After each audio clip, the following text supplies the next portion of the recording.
Welcome everybody to another episode of If I Were a Committee, starring yours truly, Darius Brockett. I'm your host for today's event. Unless anything happens, I will always be your host. But today I have one of the smartest people I know when it comes to the playoffs. I know you guys think I only say that to all my guests. I don't. It's only a handful who I think are the smartest. And AMAC, if you're listening, you're like number three on the list. Number one is Miss Allie Gehring. She does a lot at SiriusXM. She is probably the right hand of our boss Olivia sometimes. Allie, welcome, welcome, welcome, and thank you for joining me today. Of course, I love talking football with you, whether it's the College Football Playoff Committee, whether it's Maryland, whether it's our shared love and sometimes hate for the Commanders when they make us upset. It's always fun. I like that we get to hop JD5 coming back, on baby. Zoom. Sure. Let's just hope he doesn't get hurt again, man. I can't be the person that roots to tank for draft picks, so I would rather him come back and have the good vibes, even if strategically it's not the smartest thing to do. But I'll do it hey, for you. we'll see. I will root for bad draft picks for us because there's a guy named Ruben Bain, Akeem Mesidor, Jordan Tyson, Makai Lemon, receivers, DBs, left tackles, DNs. We need it all. Okay. I'll be the one that roots Name the for us. position. We need it. I'll be the one that roots for us. Hell, I've even heard Jeremiah Love. I'll take him too. Granted, I'm cool what we got with Bill, but I'll take Jeremiah Love too. Okay. How could you not watch some of those touchdown runs and how could you watch that and not want him on your NFL roster? Like he's amazing. Here's why. Because they lost to Miami and somehow they are ranked ahead. Okay, all jokes aside, I love him. He's going to be in New York. He's going to be in New York. It's easy to just say that. Let's make that the argument. Let's give him his Heisman case. Jeremiah Love to New York, please. Also a great kid. He has been interviewed a couple times on SiriusXM throughout this year when Notre Dame's been on their run of recent weeks and just a great guy to talk to. He judged my anime reference when we had him on Dusty and Danny. He won that argument because I couldn't argue that Jujutsu Kaisen was a good anime. It's a fantastic one, but I felt like I need a fair fight. So if I ever see him again, I'm gonna need that round two. I'm gonna have to take your word for that one. Like, oh, but an amazing kid. We should. I do want to start off with this. The playoff rankings have dropped. Before we started recording, you said none of this matters until till the final week of the penultimate rankings or till after this rivalry week. But before we dive into that, for those who live under a rock and you don't love college football, which is weird if you don't. If you don't, you're weird. We're judging you. Not saying we don't love you, but you're weird. College football is amazing. Let's go through the rankings. Ohio State, Indiana, Texas A&M, Georgia, Texas Tech. Top five remains unchanged. We do see a slight shift with Oregon and Ole Miss, who now have their swap. And if you're a check, 6-7. If you that joke was so corny for him. You could tell he wasn't prepared for it. When the older white men start doing a meme like that, does that mean we're close to 6-7 being over? That's all I can hope for. I think it doesn't matter who if you're just an older person, like once you have gray hair and you hit that joke, it has to die. And I'm young. I'm young and I still sit there and I'll be like, I don't get it. I do it because I'm like, that's what the kids do, right? I gotta be hip. But then I'm Listen like, though, the children, as a mom, let me let you in on a little secret, okay? The children also don't know what it means because my daughter Ava's in the fourth grade. And so when she started doing 6-7, I was like, Ava, what does 6-7 mean? I don't know. Everyone just does it. in the But words, it's a phenomenon. Like we can't watch a game together now, whether in person or on TV, if somebody has 67 points or the numbers 6 or 7 are anywhere close to each other, I'm seeing the 6-7. And it's everywhere. and I don't get it. But you know what? In the words of Blades of Glory, Will Ferrell, no one knows what it means, but it's provocative. Gets the It gets people people going. going. Like I guess that's how I look at it. So that's how we look in the top seven. Oklahoma sits at eight, Notre Dame at nine, 10 is Alabama. Out of this entire ranking system, when you looked at it last night, what jumped out at you first and foremost? The Miami Notre Dame conundrum still just confuses me. I know there's a ton of metrics involved in what the College Football Playoff Committee does, but in my brain, and again, maybe I'm the simple one, right? but I watched Miami and Notre Dame play each other on the field. Miami won the game. Yet I'm looking at rankings where Notre Dame is ahead of Miami. And this has been going on for weeks now. And last week, the big debate was Hunter Yurachek saying they're not even in the same pool of teams, so they haven't been compared. Now he admitted they have compared them, and they still come to the same conclusion, and it disregards what we all saw happen. I feel like what the committee does when they devalue head to head is just like when they invalidate wins for a coach that gets in trouble or a program that gets in trouble. We all watch them win those games just Mm-hmm. because an arbitrary body says, no, the wins don't count anymore. That disregards everything that we saw. We watched Miami beat Notre Dame. It would be one thing if after Miami beat Notre Dame, Miami went on this crazy slide and had lost like 6 or 7 games. Haha, 6, 7. I did it again. You know what I mean? And then it's like, okay, I understand why Notre Dame's ahead of them because they've won all these games and Miami's Mm-hmm. lost. It's the same. Like there's just it blows my mind. But are they though? And I say that as a joke because they are 10-2. They and the common opponents that they play are all the same. We'd look at Miami played Syracuse, it was a blowout, but Notre Dame played Syracuse and it was a massacre. They were Miami, lucky to escape from that one. yeah, Miami will play Pitt. Notre Dame played Pitt, and that was also a ass kicking. I'll say it. Like, so they have common opponents. So it's not like when we're going down that resume, it's, ooh, did they play? Only difference is like USC. That's their good quality win if you're Notre Dame. Miami's good quality win would be Notre Dame. But again, when you talk analytics, who has the most ranked wins? It would be Miami. You have your win against Florida State when you played them, they were 18th. You had your win against South Florida at the time was ranked, and when the rankings originally dropped about 2 weeks ago, you had South Florida in those rankings until they lost. Then you have Notre Dame, so you have three of those ranked wins to Notre Dame's what 2 or 1 because they beat USC. No, 1 because they lost to Texas A&M as well. But I will give the committee this. We talked about it on Dusty and Danny, and one thing Dusty brought to my eye was that they have been very consistent. And I wanted to argue that for a second. And I was like, consistent where? They value the eye test over analytics. When you look at this committee this year, I think this is the first year you can look at it. You may be upset, but you sit there and you kind of have to respect it. With everything that they explain, it always comes down to the eye test. Again, Ole Miss didn't play this week. Oregon jumps them. And we're like, well, how can you judge a team if they didn't play? Well, easy, because what we saw from this week was a team that did play looked really good when they played, and it was a ranked game. So I do give credit to the eye test overall. How do you feel when it comes to that conversation? Eye test versus analytics. Hard. I feel like it's hard to compare teams because they just play such opposite schedules. I mean, like when we just talked Miami Notre Dame, Miami's in the ACC. You could have a lot of debates about the ACC's strength as a league. Notre Dame's independent, so it's like how do you grade their schedule?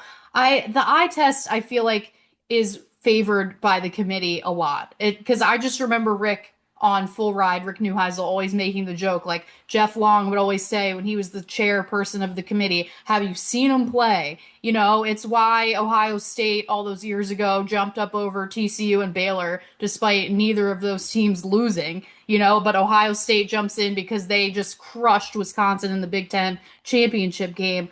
To me, I feel like you have to look at the analytics a little bit more than the committee seems to. But that also comes back to the debate of why we do these rankings every single week.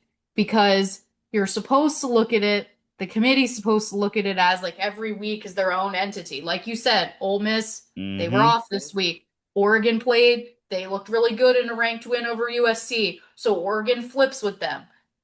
But it's just, it feels like we're just manufacturing storylines where to me, college football has enough storylines. Like we don't need the committee to manufacture them for us. Like I would love a couple of check-ins with the committee through this process rather than every single week. Like a camera in the building. I want to hear them argue. Me personally, I want to hear who vouches for these people because they took off their metaphorical hats, which was so lame.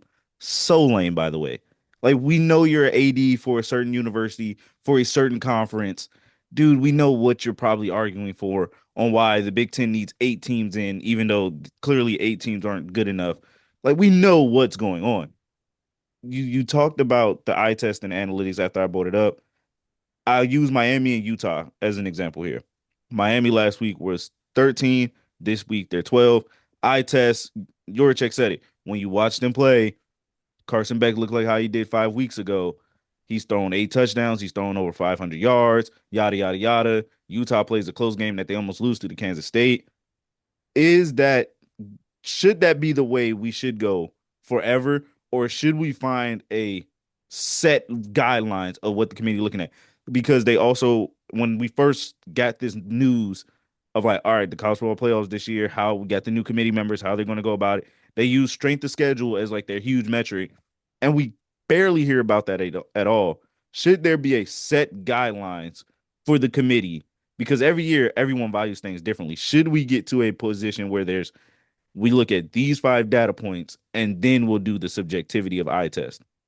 100% because there also are too many metrics. So again, what ends up happening to me when I sit and watch the ranking show is you can find a metric to literally support any argument because there's so many of them. So it's like Mm-hmm. Hunter Yurachek can say what he says about Miami and pull out this metric. Next week, the results could be exactly the same, and he could find a new metric to support why Notre Dame is here or why Alabama is still in contention despite losing to Auburn or something ridiculous. You know what I mean? Like they Yeah. could talk strength of schedule in the SEC. You know that's coming. If there's an SEC team that's 9-3 and somebody loses, there's going to be some SEC guy saying, "Oh, but the SEC strength of schedule is harder." I would love to know what the top metric is. Like, what's the most important thing the committee's looking at? Because it just seems really unclear, 1000%. which is what happens when you have Hunter Yurachek or Mac Rhodes or whoever it is as the one person that's trying to summarize arguments from a big group of people.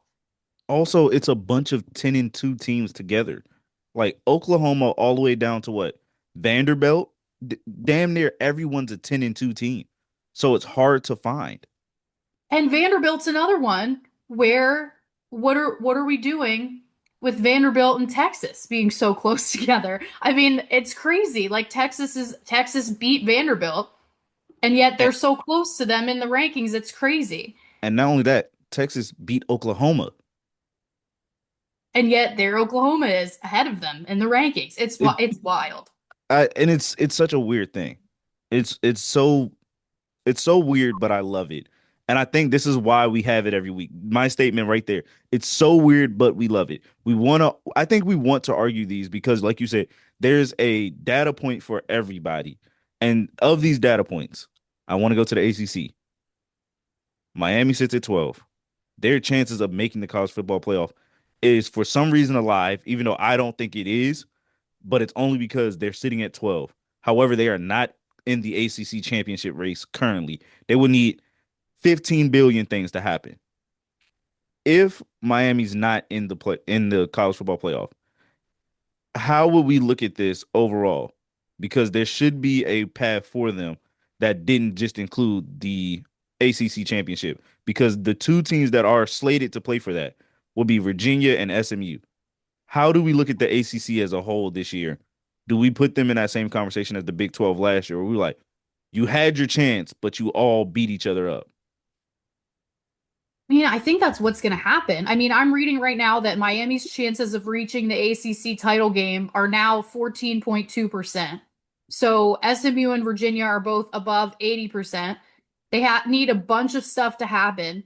If they win at Pitt, I guess that's a ranked win, so that gets added to the resume. SMU now looking better. If they make the championship game, that helps them. I I don't know. It's a conundrum for that. I Because then don't it know all goes how back to Notre Dame. It they beat Notre Dame, but Notre Dame is going to be in. It's so odd how like Notre Dame just gets its own. I know they're independent, so it's going to sound silly to say, well, they get their own category, but it's just like, why is that head to head not matter? Notre Dame's should going to we get into the playoff and Miami's not. should we That's consider crazy. Notre Dame? I've wrestled with this argument before we got on. should we look at Notre Dame not as an independent when it comes to who they are, and we're just throwing up a blind resume? Should we look at them as a G5? I know they're independent, but I feel like they should be an at-large spot because whenever we talk about these college football players, we'll always go the highest Power Four conference championships, your highest G5 conference champion, and then we'll go Notre Dame, and like Notre Dame always like automatically qualifies for a sixth spot. I do not like that thought process that we've gone with the narrative since the inception of this 12-team playoff is that Notre Dame is almost like an auto qualifier. And I say that with quotations. So for the auto qualifier, should we look at Notre Dame in that same realm of like, hey, you're fighting for an at-large bid, not as a, oh, just because you're working your way up in the rankings, you have an automatic spot. Because if they sit at six, they're good. I feel like they should be considered a at-large bid instead of just at-large adjacent. Yeah, I think the problem is that while their schedule, maybe you can argue, isn't as tough as, an SEC schedule, as a Big Ten schedule, I don't know that I would go as far as to say like it's a group of five schedule. So I guess that I feel like that's what the committee runs into. It's like, well, here's a team that's not in a conference, so they're not getting beaten up like you just said. The ACC teams are cannibalizing themselves. So now we can see a scenario where it's just the champion that gets in because so many teams have beating each other. So you don't have that situation with Notre Dame. But then I don't know that I would say that I would like their schedule compared to like a Navy schedule or the MAC conference champion, James Madison out of the Sun Belt, like or Tulane. Like I don't know that you could put Notre Dame on that scale either. So I think that's why they've just kind of been crafted into the scenario that's like if you only have two losses, you're going to make the playoff. It doesn't seem fair because they also don't have to grapple with what I think a bunch of teams are going to have to ask themselves after this week, which is how worth it is it to play in a conference championship game now? Notre Yeah. Dame is going to get that week off to rest because they're never in a conference. Whereas if you're looking at the Big Ten tiebreakers are kind of wild, but let's say status quo happens and it's Indiana and Ohio State in the Big Ten title game. Is it worth it for either of those teams to want to play in that? Yeah, you make a valid point. I think it is because conference championships still mean something. If you go ask a Miami who's never played in the ACC conference, that would mean something. Indiana who's never played in a Big Ten conference game and or won one, that would mean something. But Texas if they A&M, take a loss just to push back, again, I think you're right. Like nobody's wrong here. I think that's why it's yeah, hard. But like, what if Indiana plays Ohio State and Fernando Mendoza gets hurt? You were a lock they're out for the playoffs. you We're were you're well, and you were a lock for the playoff before that because Indiana hasn't lost yet. Ohio State, if they, let's in theory, I know beating Michigan has really not been on the agenda for Ohio State fans the last few years, but like let's say they get over the hump, they beat Michigan again. They haven't lost yet. A one-loss team, they take one loss, they're okay. You know what I mean? yeah. Like you're really not going to take 10-1 Ohio State because they lost to Michigan. But that same scenario also applies to Ole Miss because if they That's a win the whole Egg other. Bowl and Lane uh Kiffin leaves, we're sitting here and Yorchek kind of said it but didn't like say it. He was like, it does depend because we don't have a data point on what this team looks like without Lane Kiffin. So who knows? I feel so bad for Mike Norvell in Florida State when I hear the committee say that Lane Kiffin leaving or not leaving doesn't affect Ole Miss's position because Florida State, all they did was go undefeated, lose their starting quarterback, and that pretty much started the downturn of the Florida State program that they missed the playoff that year. Now, do we all kind of know what would have happened with the backup No. for Florida State? I mean, we don't know, but we kind of know. Those two guys didn't do Give him a great. chance. But like, I don't know how when you've set that precedent, you can also say Ole Miss has lost their leader, they've lost their CEO, they've lost the face of their program, but like that's okay. They can still go to the playoff. It's the same team. Also, it's a different committee, and I think that's the excuse that bothers me. Like Amac talked about it last week on my show, and he was like, "Everyone's subjective. Everyone values things differently." Last year's committee is not this year's committee. Last year's committee was heavy on the analytics, heavy on the data points, heavy on the strength of schedule, and that's how we got what we got. And again, all of us we liked it. We were like, this isn't terrible. Only argument we had was the SMU theory was like if they're undefeated and their one loss would be in this conference championship, why would you kick them out? I think this goes back to what we talked about earlier. Everyone needs at least five major guidelines for this college football playoff, and then we understand.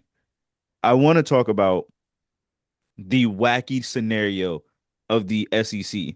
They have a crazy tiebreaker scenario if Texas A&M loses, Alabama loses, Georgia finds their way in, but Georgia has to play Georgia Tech. Ole Miss could find themselves in. Even Oklahoma is still alive. Who needs it the most to strengthen their case for the college football playoffs? When you look at Ole Miss has the Egg Bowl, Texas A&M will play Texas, uh, Georgia has to play Georgia Tech, Alabama has the Iron Bowl. Who needs this game who needs this rivalry week game the most to strengthen their argument of hey, we belong to playoffs whether we win or lose a conference championship game or whether we play or don't play a conference championship game. It would be really close between Alabama and Ole Miss because the problem is when you're sitting there, Ole Miss has one loss. So if you lose the Egg Bowl, and God only knows what happens with Lane Kiffin, then you're 10-2, and you're falling into the big group of SEC teams with two losses. So I Mm-hmm. just feel like then it gets really dicey for them because you have to have the conversation again, pending what Lane Kiffin decides to do. You have to get compared to all of the other teams in your conference with two losses, plus the Big Ten two-loss teams. There's just going to be a bunch of people together.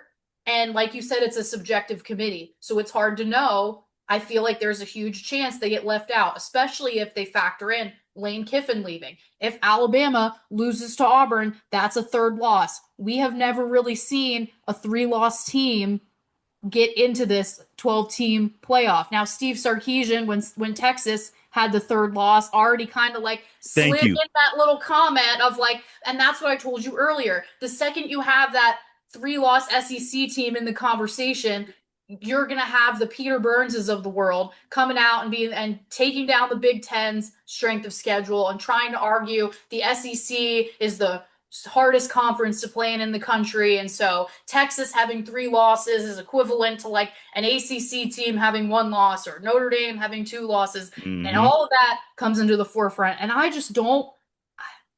don't know what to make of Kalen DeBoer at Alabama if they miss the playoffs again.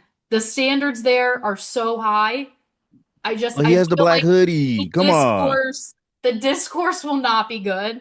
And I almost wonder, like, the longer Penn State doesn't get filled, I wonder if that rumor about Kalen DeBoer kind of being in the mix for that search has legs. Because it's like Penn State doesn't have a coach. Alabama, we all know Jordan Hare at night. The kick six highlight just made the Something rounds crazy on always social goes. media. That place, even Nick Saban said Jordan Hare's haunted. Like, that's weird. So if Alabama doesn't win there, you can imagine their fans are not going to be in the greatest mood. 2 years, no playoff berth since Nick Saban's retirement. Maybe Kalen DeBoer is like, hey, I could just scoot on over here to Penn State. And enter Lane Kiffin at Alabama. Of course, what we needed in college football was another potential destination for Lane Kiffin. That's Hey, what we need. there's like the coaching carousel rumor is so crazy. It's we can go so many ways with that. And the sad part is it only will kick off once Lane Kiffin picks what he's doing. He's the domino. He's the domino that, like, once he goes or stays, everything else is going to get moving. Because, like, Uh, college football calendar, by the way, I know that's not what we're discussing in this video, no, go but ahead. like, I'm here for it. it's insane. We're here. It's November 26th. Signing day is next Wednesday, so we're a week Yes. away from signing day, and half of these places don't have a coach. Also, half the kids that said they're committed can easily change their mind right before the stroke of midnight and go, I'm gonna go where this guy's going. I'm gonna Yep. go where that guy's going. No one knows with Lane because even when if he makes his decision, he can still wake up the next day and go, I think I'll go here. And given the numbers that we heard from Pete Nakos and I mean Pete Thamel and what they were throwing out in terms of like, well, LSU's preparing a 90 million dollar deal. Florida's preparing a But 90 million. Darius, didn't you watch the Pat McAfee a few weeks ago? Lane Kiffin doesn't care about money. He doesn't make decisions based on money. Hey I'm man, looking at him like, really, Lane? You don't? You look, don't? Then why are we still here? Why I are we? feel Why like he does it. the I'm not effing leaving video from Wolf of Wall Street and say I'm staying at Ole Miss? You want to know why? Because Lane Kiffin is who he's always been, a man of mystery, deception, and just a little bit of comedy. But Everyone they might hate tried his to tell trolling. me Lane was a changed man, Darius. I watched a whole documentary that our guy I watched Ryan it. McGee did about it. He is a changed man. I believe he's a changed man. But it's hard when you have so many beautiful people calling your name. Think of the places that you can go.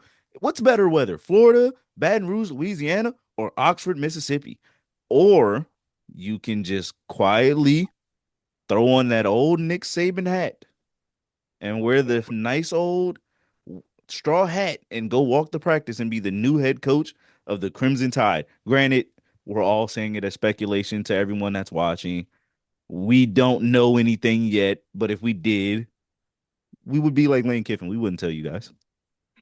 We Yeah, wouldn't we tell you would guys. probably get in trouble, to be honest, if if we tried to put these reports onto people. No, no one has told us anything. This is me and Darius spitballing, which is you've now gotten a window into if you listen to Dusty and Danny or Full Ride, when Darius and I switch places in the studio, these are the sorts of conversations that happen. But it's just here's the Ole Miss LSU conundrum that I argue about, right? Like Ole Miss, Lane Kiffin is doing something that's never been done. If they go to the Mm-hmm. SEC championship game, the program's never been there. You're a hero. He sat there in the documentary and said like one of his former goals in coaching was to stay at a place where like they build a statue of me. That place is Ole Miss. I get it. Like 1000%. LSU, you've got the talent, you've got the flash. They've won more recently. But in this era, like, did you not watch what just happened to your boy BK? Free BK, as Kenzel Kelly would say. You know, like he didn't win in a couple years, and all of those people that were so pumped to hire Brian Kelly turned on him like that. And you're Also, out. And that will happen to you, Lane Kiffin. If you go to LSU and you don't win within your first 2 to 3 seasons, you're gonna be out. gonna be gone so far so fast. Also, Lane has taken Ole Miss to a place that it's never been. Like, yeah, they might have Ever. been good. Yeah, they might have been decent. But we have now in this new age of college football, we almost look at Ole Miss as a blue blood caliber team in the SEC. Not just like, oh, they can randomly have a year where they surprise you. We're like, oh, now we go Georgia, LSU, Alabama, Ole Miss, Texas. Like we like Ole Miss is now a name that's in the back of your head that you have to announce, and it's because of what you've done, Lane. And again, like you said, this show was supposed to be about the playoffs, and but I've this is derailed us. I'm technically no, sorry. no. Actually, this is part of it. This is all part of it. No, this is about the college football playoffs because they clearly what Lane does will dictate Ole Miss's standing in the playoffs, whether they win the Egg Bowl or not. We will all have to look at it and go, where would you go now? What would you do with this team now? Because no one freaking knows. You think you know in terms of your check. You've made it clear. We don't have a data point. Okay, so Well, to be fair to the committee, what an unprecedented situation. Like, who would have said even a year ago that we'd see a coach of a playoff team debate leaving their school and ahead of a rebuilding. playoff run? Like, we thought it was bad when we were talking about like the backup quarterbacks, like Bo Prabula leaving Penn State during their playoff run to go to Missouri because the transfer portal dates were so odd. We thought that was going to be the worst that the calendar did to us. And Yeah, now we've opened a whole new Pandora's box of like a literal playoff coach. This is the moment. We are at the moment Ole Miss has worked for years. They've won it yes. for nothing. This isn't like a Kevin Willard situation at Maryland where like he could stand in front of the media and complain that his school's poor and that's why he's going to go somewhere else. You want for nothing at Ole Miss. Like you're in the SEC and yet he's It's looking at made for all these you. other programs. It's nuts. Like Ole Miss is made for you. It wasn't like, oh, you're picking up from another legendary coach. Oh, you're taking this program from like Nick it Saban. yeah, it's not like you're taking it from a FCS level to a FBS level. You are literally, we saw you, we wanted you from Florida Atlantic, and we built it for you. Anything you asked of, we got it. So this is why I think Lane's staying, by the way. I truly think Lane's staying. I know we've had SEC this morning on Sirius XM, I mean not PB, Doring has made it so adamant that like, why does he have to make a decision? What are the chances? There's a belief that he's going to Florida. There's a belief he's going to LSU. The fact that those two are the biggest options is why I think the most Lane Kiffin thing ever is staying at Ole Miss is because in what world we as the outside people think, oh, he's leaving only because those other two programs on paper sound better, but one of them had a governor that kind of threw the AD under the bus in talking about the bad contracts he gave them, and Florida in the swamp that is known for not having the facilities to get your most high profile recruits unless they put money into it. Where Ole Miss has done all that. And you've been so happy, Lane. You changed your life around at Ole Miss. You do hot yoga now, Lane. You do hot yoga. Are you doing hot yoga in the Florida swamps? Are you doing hot yoga in Baton Rouge? No, you're not. No, he's not. No, Joey Freshwater will be back. That's what will happen. Ew. Going out to the bar scene. Ew. That is gross. Ew. Now I have to burn my retinas. It's in my eyes now. You did this. This is You're gross. welcome. You're welcome. This is what I'm No, here for. I see the man boob too. Like it's a little taco meat on the chest. It's not pretty. Oh my gosh. The podcast is over. It's over, ladies and gentlemen. Uh but Mic drop. yeah, before before we get out of here, we look at everything that's set up. Biggest prediction for the college football playoff going forward. Expansion. I want you to touch on expansion because we've heard those news. So we'll start there. Do you think expansion is good? Yes or no? And then follow up. What is your boldest take so far from this playoff? And what could we possibly see by the time we get to the last rankings? Ooh, those are tough ones. I think that I'm anti-expanding beyond 12. We went from 4 to 12 and it's changed up college football, I think, for the better because there are so many more meaningful games in the regular season. Teams that thought they were out, you can now pay attention to them more because in the 14 playoff, there were games where you could just tune it out because you're just like, well, second loss, none of these teams have a chance. Goodbye. 12-team playoff opens it up. We got a group of 5 team included. I think all of that is good. I think when you talk about 16 or 24, like Tony Petiti is going on Ooh, for, I do feel that then we're starting to get into the conversation of, the Alabama Auburn game will always have big stakes because it's the Iron Bowl. It's a rivalry. Those fan bases hate each other. But now you've got the storyline of, hey, Auburn, it's now their Super Bowl because not only do you become bowl eligible if you win the Iron Bowl, but you ruin your arch rival's chances most likely outside of, again, weird chaos so scenarios poetic. of going to the playoff. What could be better than that? Because A, you've got a great thing happening, you go to a bowl game, and B, the haters and the petty people are also satisfied because you're ruining the days of Alabama fans everywhere that at the water cooler, that obnoxious guy that's been in your face all Or your season. spouse, Or your, the well, split households. We that's know they're true. there. They're the right. You can look at your husband and be like, enjoy, your high level bowl game. You won't be at the playoffs. Yeah. Peace out. Have a nice day. But so I do think that stakes like that when you get to 16 or 24 are kind of going to go away. I also just wonder the only thing expansion to me has going for it is that like we talked about earlier, the conference championships are becoming dicey, I feel, for teams. Like they're not Yeah. for some teams like in Indiana, you mentioned like Miami's never been to an ACC title game. Programs like that, it's going to matter. When you're talking about Ohio State, when you're talking about Georgia last year where Carson Beck got hurt in that game, I feel you're going to have people ask, is it worth it? Expansion, I think, would help because you could kind of incorporate with auto qualifiers those games into a playoff picture. I do Yeah. sort of makes more sense. I don't like the way AQs are being spent though. I don't like the way they're like Tony Petiti or Greg Sankey would go like 4-4-2-2-1. I don't know because then that's when, like you said, that's when those games feel less meaningful. And I think the arguments that was made with a 12 team playoff were like programs will rest their starters and We won't get the best matchups because such and such not playing this week, all because of a slight injury. No, I think that's when we actually get it when you do the AQs and the 16 teams or the 24s. So we're like a 8-4 whatever school, or 8-4 Tennessee or 8-4 Pitt now has a chance to be a team that can win a natty.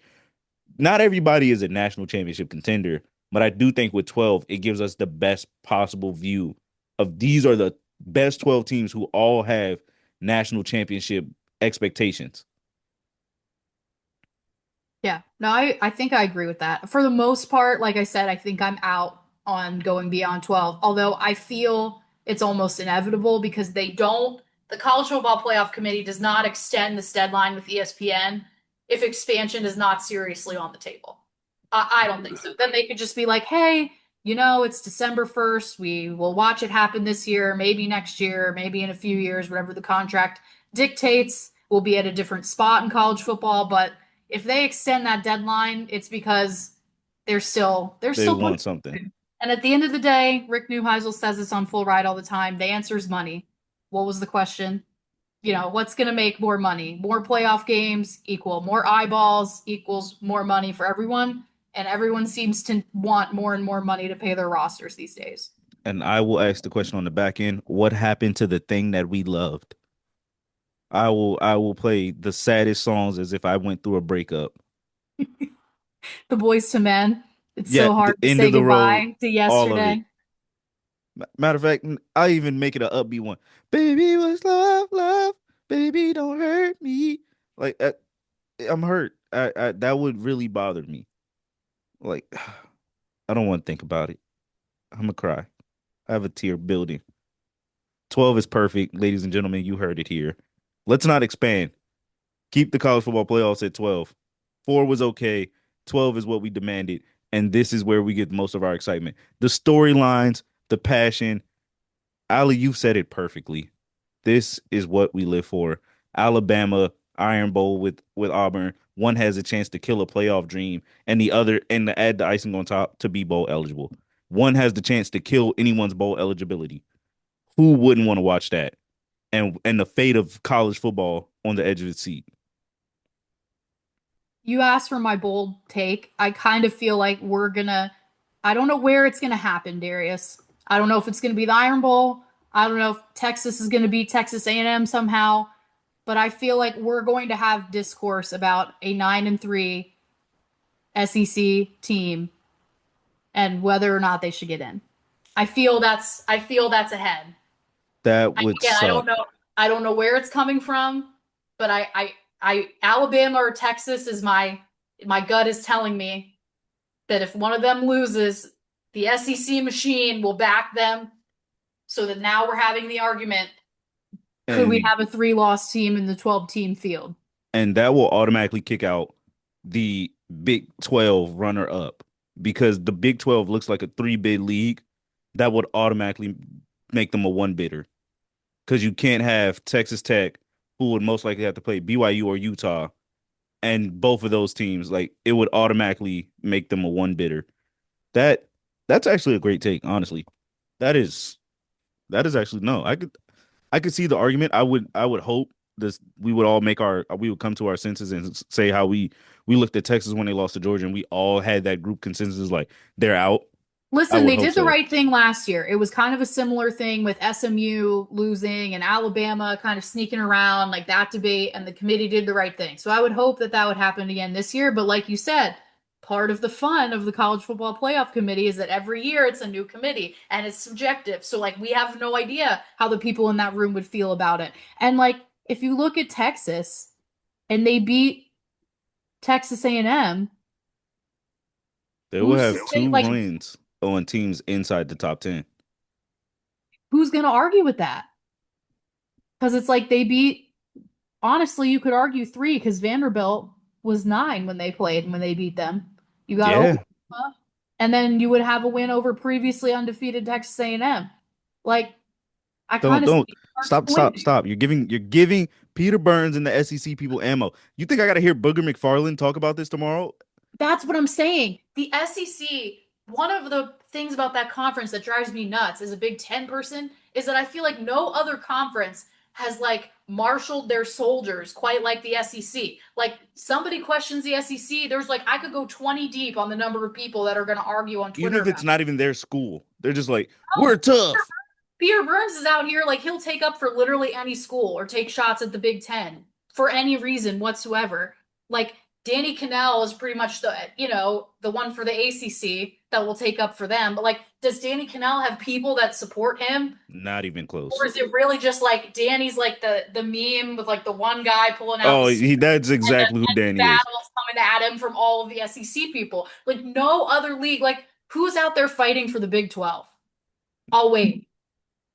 Oh no, no, that's a great Who's argument. out really the Big Ten guys? Pretty reserved. Like I don't really see anybody getting out there with like conference pride. Let's Big go. Ten is always quiet unless the SEC brings its claws out. Once if the SEC wants to fight, then they'll be like, "Hey!" But if it's Yeah, the they'll SEC, react. They'll react, but they're not going to be proactively nah, promoting the conference. not even close. Nowhere, nowhere close. And it's funny because although the ACC was burned by non-conference games, almost every team over there had at least one Power Four opponent on their schedule for a non-conference game. Versus and that dates back even in August, where that entire conference played at least one team that was a Power Four conference or a worthy G5 school because Tulane was on a couple matchups. Duke played Tulane. No other conference this year really like went out their way to make non-conference an emphasis until Greg Sankey now was like, we're gonna make this a point of metric for us in our non-conference schedule these guys, which Jim Phillips has already done it. Where's his flowers? Where's his flowers? You need some. That's what I'm saying. There is no like Peter Burns other than like Danny for the ACC. There's really like nobody taking up for these leagues, I feel. I mean, again, if somebody's watching and wants to correct me and be like, no, this person takes up for the Big Ten, please let me know so I can follow them and retweet them and support Yeah. them. Let It's us know. like, Let us matter of fact, in the comments right now, let us know your affiliation. What yeah, conference? We're gonna treat this like Game of Thrones. Let us know. Are you House ACC, House Big Ten, the Big 12 of Baratheon? Like, let us know your claim in the comments. Once we find out who you guys are, you will all get very good comments from us. Okay, maybe not me if you're in the SEC. I'm not gonna lie. I have to work with a bunch of SEC people, and it's mildly annoying. I love you guys, but your conference bothers me. I don't like the militant soldiers you are of just we're so good. Like even Vanderbilt has people that talk for them or like Kentucky, and it's like the SEC is so tough, and it's like you're the worst one. it's wild. Like they're like if we go to the ACC, we'll dominate. No, you wouldn't. Not even close. You would be our Stanford, and no You disrespect. would be Stanford. We're just like not even close. Ah, we're winding down. Ali, tell people where they can follow you on social media and everything that you do in the world of sports. So I produce Full Ride with Chris Childers and Rick Neuheisel. We are on 9 a.m. to noon Eastern time. So we have a lot of fun as well as provide information. I think that's like the dual threat, the double threat that we are. We can give you information about college football and analytics and all that fun stuff from Rick, and then you have absolutely no idea what Chris Childers is going to do or say at all times. Always entertaining. I'm at A Gehring 91 on my social platforms. Thank you again for joining us. And as you heard her say, you never know what's going to come from Chowder's mouth. As someone who's had to do that show, you don't know. Found out me and him like wrestling together. I may not watch it all the time, but we have now bonded over wrestling. Something I was not expecting in my lifetime to bond over wrestling with someone at work, especially someone who watches it that avidly. I was very cool. And then Rick has stories that can stretch out 90 miles an hour. It's either the best story ever or it's a story that you think goes nowhere that has some of the best endings of all time. So It really does sometimes in the middle. It's kind of like the Michael Scott. Like sometimes I start a sentence and I don't really know where it's going, but he knows where it's going. Like we don't know where it's going as listeners, especially as producers, because I don't you're know just what he hoping was it gets doing. there. Yeah, well, you should have been there today. If you weren't listening to Full Ride today, I'll take you behind the scenes to like let you know what kind of shenanigans go on here. So today we're coming into the segment and Chris Childers has disconnected his microphone, so he can no longer hear me. He can't hear Rick. He can't hear Jimmy, my co-producer. But we can hear him. So he's talking to his wife. He's singing. Meanwhile, Rick and I are trying to yell at him, like, "Hey, pal, you're on the radio." I have my phone. I'll show you. I'm like rapid fire texting him. Don't curse. Don't say anything bad. We can hear you. And I need you to reboot. I'm just like sending restart, reboot. He's not looking at his phone because he's like, "Oh, are we back? I can't hear anything." Then he's singing again. So it's always an adventure. The wacky adventures of Full Ride. It earned its name and it lives up to its name. Very much so. Allie, again, I want to thank you for joining me. I will hold you to these bold predictions, and most likely we'll come across it on Monday or Tuesday or whatever day we're both in studio together, We and can we'll just just laugh we're together. gonna get a good chuckle out of if one of these two definitely come to fruition. I cannot thank you more enough than joining me, especially how we got to this and me asking you to be on. For those who don't know, this episode almost didn't come out because I had a lot of other stuff to do on the back end. And luckily, Allie is someone who I've always wanted on the show. I had her on last year, and I was just like, hey, come join my show again. And she was like, sure. So again, a million, a billion thank yous. You are welcome, and I'm just glad that you secured Thanksgiving dinner for your mom. Because if you hadn't, I don't know that I would have seen you in studio again, and that would have made me very sad. Oh, missing persons report definitely would have dropped on Sunday. She would have definitely waited till once Thanksgiving died out on Black Friday. It would have popped up on Sunday. It would have like my baby's missing. She knows what happened. But thanks everyone for listening, for joining us. Again, let us know your affiliations in the comments. How did you guys feel about the top 25? My name is Darius Brockett. You guys can follow me at Brockett Media everywhere. I'm pretty sure how I do all my YouTube videos somewhere along here. You'll see my Instagram pop up. My Instagram is the same on every platform, so that's why I only have the Instagram up. I also cover University of Maryland, so you guys check me out on when basketball season comes. I will be going to men's and women's basketball. I'm very excited. Have not seen any of the games yet, so this will be new for me. I know what's going on behind the scenes with Buzz Williams and that injury led team. Brenda Fries also don't know what's going on. I've watched a couple, maybe like halves or quarters where they look good, but eventually I'll go get to it. So, ladies and gentlemen, stick around. It's going to be a fun year when I get to basketball. Definitely going to take time off. Basketball doesn't start until December anyway for me. Duh. Football season is king to anyone who wants to know. And if you ever argue with it, argue with your parents, not me. I'm not going to fight you.